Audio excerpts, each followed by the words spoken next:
Yo, what's up, everybody? Welcome to day 4 of adding Wizards the Coast and doing a deck until we get a preview card. Hopefully, we get a Cyberpunk Ninja to be able to share with you guys. That would be really awesome. Today we're just gonna do a deck tech, no games, just for time reasoning.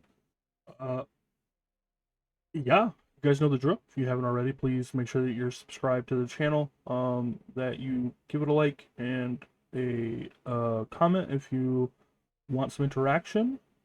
Come over to my Twitch channel at twitch.tv/breedingpool. Here we go. We're going to be doing mono white aggro today.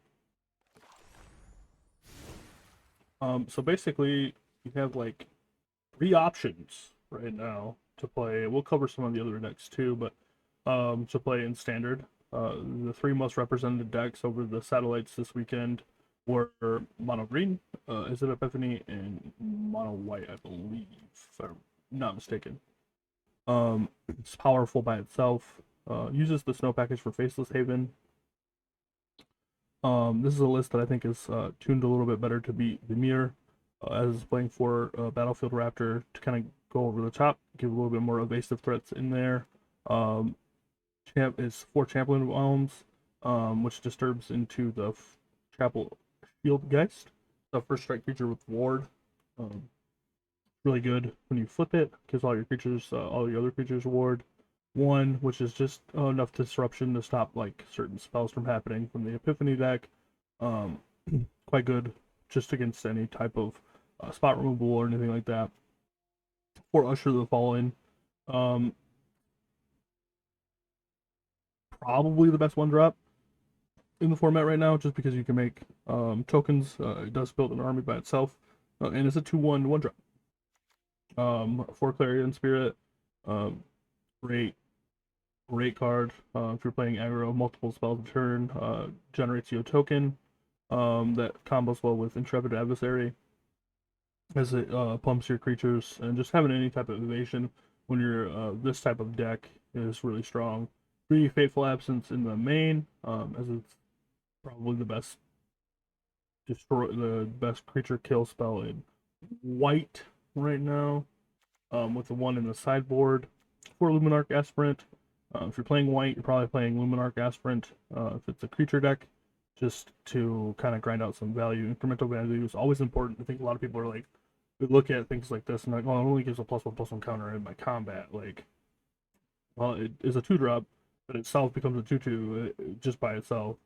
That grows even further and further. But then when you give it things like where you're pumping a Battlefield Raptor or a token from a Clarion Spirit, it's really good. 2 Elite Spellbinder in the main. This is a good source of disruption.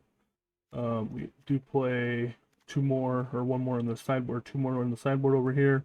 If it's good, it's great. If it's not, still just a 3/1 that can die to most things in the mono white deck, as well as Spikefield Hazard. You don't really want to invest 3 mana in something that dies to Spikefield Hazard. Maul Skyclaves is a great card, as it there's a creature evasion and first strike as well, and it attaches automatically. Throwing this on Adeline is quite good. As Adeline grows, as your creatures, as your battlefield does, and just letting her get in there and chip away at some chunks of damage there is quite a strong spell to combo with there. But you also have just anything else that you can throw it on. Giving most of your non-flying creatures flying is an amazing thing to do in decks like this. 19 Snow-Covered Plains to play the 4 Faceless Haven in the main deck. And then you have 3 Portable Hull again to bring in against creature-based decks, along with another Fateful Absence. You have 2 Elite Spellbinder, like we said. If it's good, it's good. If it's not, it's not. If you're expecting more aggro, you probably want to make sure that you run the 2. If you're expecting more things that this can, actually disrupt, you can run more. 3 Gavony Dawnguard, as it's quite good at providing you card advantage, but you can only really want it in the sideboard, as you don't necessarily need the card advantage in the main in game one, as you're generally favored in game one amongst most decks. To Reidane, again, more disruption. Or your Skyclave Apparition, just one of the best creatures to cast in white right now, and a Glorious Protector. I've kind of considered toying with this in the main a little bit, as it's really good against any type of sweeping spell. So you can battle for Frost for Fire, burn down the house. I mean, Cinderclasm that a lot of decks are playing too. You can protect a lot of your things with that card. So it is up to you what you want to do with this.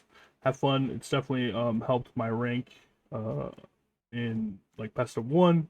It's been a really solid choice deck to play. And I hope you guys stay safe. We are done. Much love to everybody. And thank you so much for subscribing and coming back. Have a great day.